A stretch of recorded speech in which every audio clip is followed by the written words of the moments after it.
பிதாவாகிய தேவனாலும் கர்த்தராகிய இயேசு கிறிஸ்துவினால் உங்களுக்கு கிருபையும் சமாதானம் பெருகுவதாக. நாளிலும் கூட நமக்கு ஜீவனை தந்ததும் இல்லாமல் தயவு பாராட்டினார் அல்லவா, அவரை துதிக்கலாமா? என்னுள்ளம் அன்பை பாடும், என்னுள்ளம் உம் அன்பை பாடும், என் நாவு உம் நாமம் போற்றும், என் இதயம் உம்மில் மகிழும், எனக்கென்றும் நீர் போதும். உம் அன்பு பெரியது, உம் நாமம் உயர்ந்தது, என் இதயம் மகிழ்ந்தது, நீர் போதும் என்றது. உம் அன்பு பெரியது, உம் நாமம் உயர்ந்தது, என் இதயம் மகிழ்ந்தது, நீர் போதும் என்றது. என் உள்ளம் உம் அன்பை பாடும், உம் கண்களில் கிருபை பெற்றேனே, உம் கரத்தா சுமக்கப்பட்டேனே, உம் மடியில் நான் தேற்றப்பட்டேனே, உம்மாலே நான் வாழ்க்கைப்பட்டேனே, உம் கண்களில் கிருபை பெற்றேனே, உம் கரத்தா சுமக்கப்பட்டேனே, உம் மடியில் நான் தேற்றப்பட்டேனே, உம்மாலே நான் வாழ்க்கை பெற்றேனே. உம் அன்பு பெரியது, உம் நாமம் உயர்ந்தது, என் இதயம் மகிழ்ந்தது, நீர் போதும் என்றது. என் உள்ளம் உம் அன்பை பாடும், என் நாவு உம் நாமம் போற்றும், என் இதயம் உம்மில் மகிழும், எனக்கென்றும் நீர் போதும், எனக்கென்றும் நீர் போதும். வேறு பகுதி வாசிக்கலாமா? சங்கீதம் 37:18-19. உத்தமர்களின் நாட்களை கர்த்தர் அறிந்திருக்கிறார், அவர்கள் சுதந்திரம் என்றென்றைக்கும் இருக்கும்.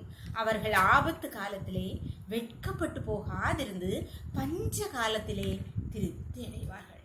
இங்கே தாவீது அழகாக சொல்கிறார், உத்தமரின் நாட்களை கர்த்தர் அறிந்திருக்கிறார். நம் நாட்கள் எல்லாம் கர்த்தருடைய கரத்தில் இருக்கிறது. அவர்கள் சுதந்திரம் என்றென்றைக்கும் இருக்கும். எப்பவும் இல்லை, என்றென்றைக்கு சதா காலம் இருக்கும் என்று அழகாக கர்த்தர் சொல்கிறார். அவர்கள் ஆபத்து காலத்தில் வெட்கப்பட்டு போக மாட்டார்கள், பஞ்ச காலத்திலும் பட்டினி அடையாமல் திருப்தி அடைவார்கள் என்று சொல்லப்பட்டிருக்கு. அன்பான தேவனுடைய பிள்ளை, நம்முடைய வாழ்க்கை கர்த்தருக்கு பிரியமாயிருந்தால் நாம் அவருடைய கரத்தில் என்றென்றைக்கு இருப்போம். ஆபத்து காலத்திலும் வெட்கப்பட்டு போகவே மாட்டோம், பஞ்ச காலத்திலும் திருப்தியாயிருப்போம். நம்மை அவரிடத்தில் நம்முடைய வாழ்க்கையை ஒப்பு கொடுக்கலாமா? அப்பொழுது நாம் என்றென்றைக்கும் அவருடைய சமூகத்தில் இருக்க முடியாது, என்றென்று நிலைத்து இருக்க முடியாது, நம்மை அவர் வாழ்ந்திருக்கும்படி செய்வார். அவருடைய கருத்தில் ஒப்பு கொடுக்கலாமா? எங்களை நேசிக்கிறீங்களே அன்பின் தகப்பனே, தர்மையா நாளை கூட எங்களுக்கு ஈவாய் தந்தீங்களேப்பா, கொடா கொடி நண்டியப்பா, விஸ்தோத்திருக்கிறோம், போற்றிக்கிறோமாப்பா, அமை துதிக்கிறோம் கர்த்தாவே. தர்மையன் நாளை கூட எங்களுக்கு ஈவாய் தந்தீங்களேப்பா, காலை முதல் எம்மட்டுமா உம்முடைய தயவுள்ள கரம் கிருபங்களை தாங்கினதேப்பா, நன்றி தகப்பனே, நன்றி அப்பா. இப்பொழுதும் அடியாளோடு இணைந்திருக்கிற ஒவ்வொரு பிள்ளையிலும் கருத்தரை தெரியணுமப்பா.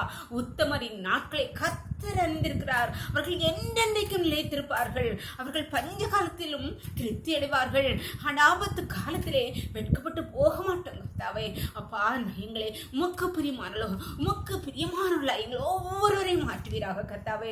அடியாளோடு இணைந்திருக்கிற ஒவ்வொரு பிள்ளைகளுடைய வாழ்க்கையும் அப்பா உமக்கு பிரியமாய் உமக்கு ஏற்றதாய் அப்பா நீர் மாற்ற முடியாய் உன்னுடைய கருத்தில் ஒவ்வொருவரையும் தருகிறோம் அப்பா. உடைய பிள்ளைகள் ஒவ்வொருவரும் ஆபத்து காலத்திலும் வெட்கப்பட்டு போகாதிருந்து பஞ்ச காலத்திலும் திருப்தி அடைந்து உமக்குள் என்றென்றைக்கு நிலைத்திருக்க கர்த்தர் அனுக்கிரகம் செய்வீராக. ஒவ்வொரு பிள்ளையும் உடைய கருத்திலே தருகிறோம். இந்த இரவுகளை மூடி மறைச்சுக்கோங்க. சகல துதி கனமும் வலமை பலன் ஞானமும் எங்கள் தேவாதி தேவன் ஒருவருக்கே செலுத்துகிறோம். இயேசுவின் மூல ஜெபங்கள் நல்ல தந்தே, ஆமென். God bless you. கர்த்தர் உங்களை ஆசீர்வதிப்பாராக. ஆமென்.